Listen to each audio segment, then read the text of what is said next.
যেমনটা বলছিলাম, যোগী আদিত্যনাথ মহাকুম্ভে রয়েছেন, প্রয়াগরাজের মহাকুম্ভে সেই ছবি আপনাদের দেখাবো।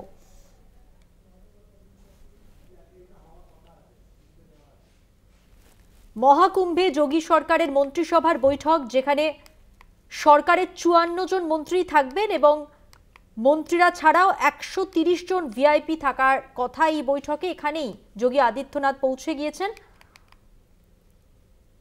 বৈঠকে ভাতা প্রদান সংক্রান্ত প্রকল্পের প্রস্তাব নিয়ে আলোচনা।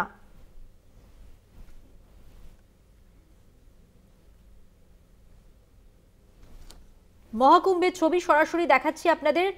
যোগী সরকারের মন্ত্রিসভার বৈঠক এখানেই। যোগী আদিত্যনাথ ইতিমধ্যেই পৌঁছে গেছেন, মুখ্যমন্ত্রী, এবং সঙ্গে 54 জন মন্ত্রীর এই বৈঠকে উপস্থিত থাকার কথা।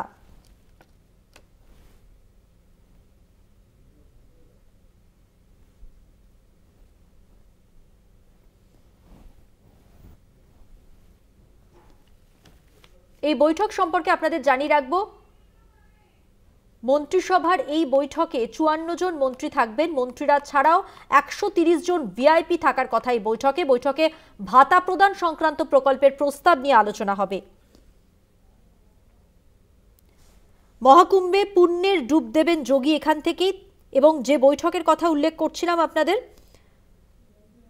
উত্তরপ্রদেশের মুখ্যমন্ত্রী যোগী আদিত্যনাথ তিনি পৌঁছে গেছেন এবং যেমনটা বারবারই উল্লেখ করছি, তিনি একা নন, 54 জন সদস্য মন্ত্রিসভার প্রত্যেকে এই পুণ্য স্নানে অংশ নেবেন, এই বৈঠকে অংশ নেবেন।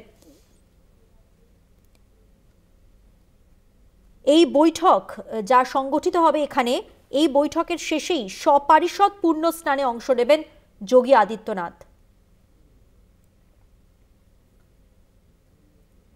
এই প্রথম ক্যাবিনেট সদস্যদের নিয়ে পুণ্যের ডুব যোগীর, এবং এর আগে নয়, এর আগেও 2019 সালের কুম্ভ মেলাতেও সঙ্গমে পুণ্য স্নান করতে দেখা গিয়েছিল তাকে, এটাই প্রথম নয়।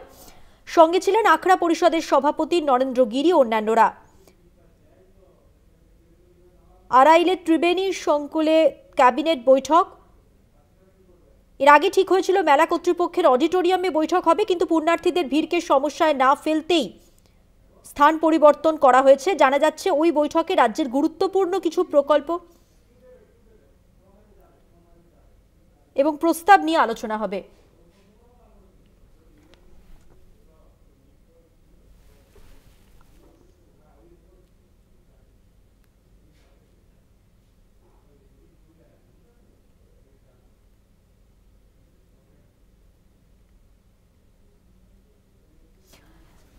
যে পুণ্য স্নানের কথা আপনাদের বলছিলাম, যোগী আদিত্যনাথ সেই পুণ্য স্নানে এখন রত রয়েছেন এবং বৈঠক শেষে সপারিষদে এই পুণ্য স্নানেই অংশ নেওয়ার কথা ছিল তাঁর। দেখছেন তিনি পুণ্য স্নান করছেন, সরাসরি সেই ছবি আপনাদের সামনে তুলে ধরছি।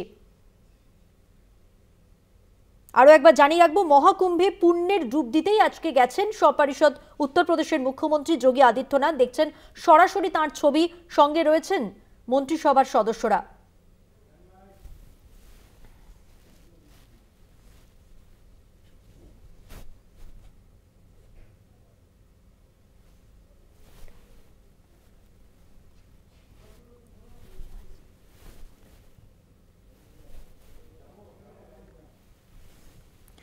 যেমনটা আপনাদের বলছিলাম, মহাকুম্ভে পুণ্যের ডুব উত্তরপ্রদেশের মুখ্যমন্ত্রী যোগী আদিত্যনাথের, এবং এইরকম ভাবে ক্যাবিনেটের সদস্যদের নিয়ে পুণ্যের ডুব কিন্তু আগেও তিনি দিয়েছেন। 2019 সালে কুম্ভ মেলাতে সঙ্গমে পুণ্য স্নান করেন তিনি। সঙ্গে ছিলেন আখড়া পরিষদের সভাপতি নরেন্দ্র গিরি ও অন্যান্যরা।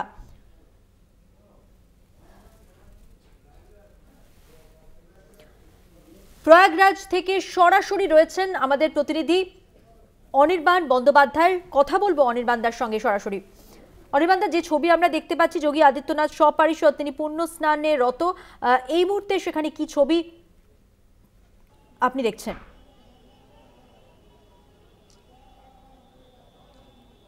দেখো, এই মুহূর্তে মেলার সামনের দিকটায় যেরকম ভিড় ছিল সেরকমই ভিড় আছে, কিন্তু স্বাভাবিকভাবেই বোঝাই যাচ্ছে যেখানে যোগী এসেছেন সপার্ষদ, সেখানকার সিকিউরিটি ঠিক কেমন হবে এটা নিয়ে আমরা আগেও কথা বলেছি, আজকে সকালেও কথা বলেছি যে একটা মহামেলা, সেখানে যে মূল নিরাপত্তার বিষয়টার লক্ষ্য অবশ্যই হওয়া উচিত সাধারণ মানুষ।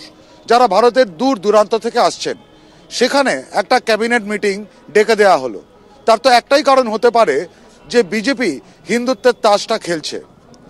আজকে বেনারস, জৌনপুর, গাজীপুর এগুলোকে যে ধর্মীয় স্থল হিসেবে ঘোষণা করা হচ্ছে, সেটা তো পরেও করা যেতে পারত। এর সাথে তো কুম্ভ মেলার কোনো রকম আধ্যাত্মিক তাৎপর্য নেই, কোনো সাংস্কৃতিক তাৎপর্য আলাদা করে নেই। মহাকুম্ভের নিজস্ব অস্তিত্ব আছে, মহাকুম্ভের নিজস্ব ইতিহাস আছে, মহাকুম্ভের নিজস্ব সংস্কৃতি আছে। তাহলে এই মহাকুম্ভ মেলাতেই ক্যাবিনেট মিটিং ডেকে সেখানে আলাদা করে এগুলোকে ধর্মীয় স্থল হিসেবে ঘোষণা করার যে একটা প্রচেষ্টা হচ্ছে, সেটার মানেটা কি? তার একটাই কারণ হতে পারে যে বিজেপির হাতে হিন্দুত্ব ছাড়া আর কোনো তাস নেই। দেখো, আমি সকালেও বলেছি যে আমাদের দেশের চাকরি বলো, শিক্ষা, স্বাস্থ্য সর্বত্র একটা টালমাটাল পরিস্থিতি।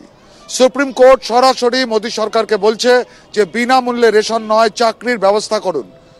দলে দলে অল্প বয়সী ছেলেরা তারা এক শহর থেকে অন্য শহরে চলে যাচ্ছে চাকরির সন্ধানে, কিন্তু এটা একটা মরীচিকা, সেখানে কিছুই নেই, সেখানেও কিছু পাওয়া যাচ্ছে না। এরকম অবস্থাতে আলাদা করে ধর্মীয় স্থল হিসেবে একটা ক্যাবিনেট ঘোষণা করা হচ্ছে, তার ক্যাবিনেট ডেকে একটা ঘোষণা করা হচ্ছে। তার কারণ হচ্ছে এই যে হিন্দুত্ব ছাড়া আর কোনো কিছুতেই অন্য কোনো রকম প্রকল্পে মোদী সরকার ব্যর্থ। তাই তারা হিন্দুত্বের তাস বারবার খেলছে। রবীন্দ্রনাথের ভাষায় মলিন তাস সজোরে ভেজে তারা খেলে যাচ্ছে, এবং তার ফল যেটা দেখা যাচ্ছে যে সাধারণ মানুষ কোনো না কোনোভাবে এই মেলায় নিরাপত্তা থেকে বঞ্চিত হচ্ছেন। খুব স্বাভাবিক, যেখানে একটা সমস্ত মন্ত্রিমণ্ডলীর ক্যাবিনেট এসে ঢুকে পড়ে একটা বিরাট মানুষের সমাগমে, সেখানে সাধারণ মানুষের নিরাপত্তা বিঘ্নিত হতে বাধ্য।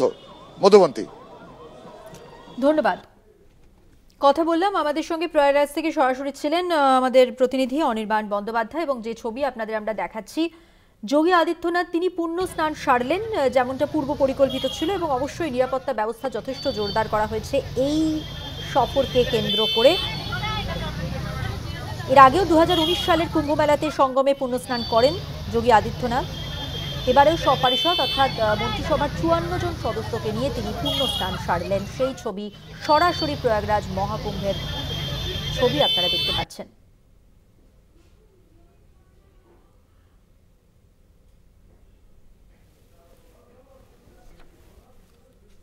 যে ছবি আপনারা দেখতে পাচ্ছেন এই মুহূর্তে যোগী আদিত্যনাথ তিনি পুণ্য স্নান সারছেন সপরিষদ।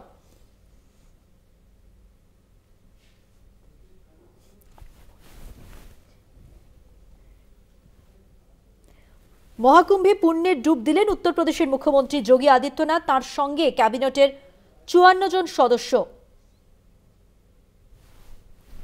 বৈঠক শেষে সপরিষদ পুণ্য স্নানে অংশ যোগী আদিত্যনাথের। এই প্রথম ক্যাবিনেট সদস্যদের নিয়ে পুণ্যের ডুব দিলেন তা নয়, যোগী এর আগে 2019 সালের কুম্ভ মেলাতেও পুণ্য স্নান করেন।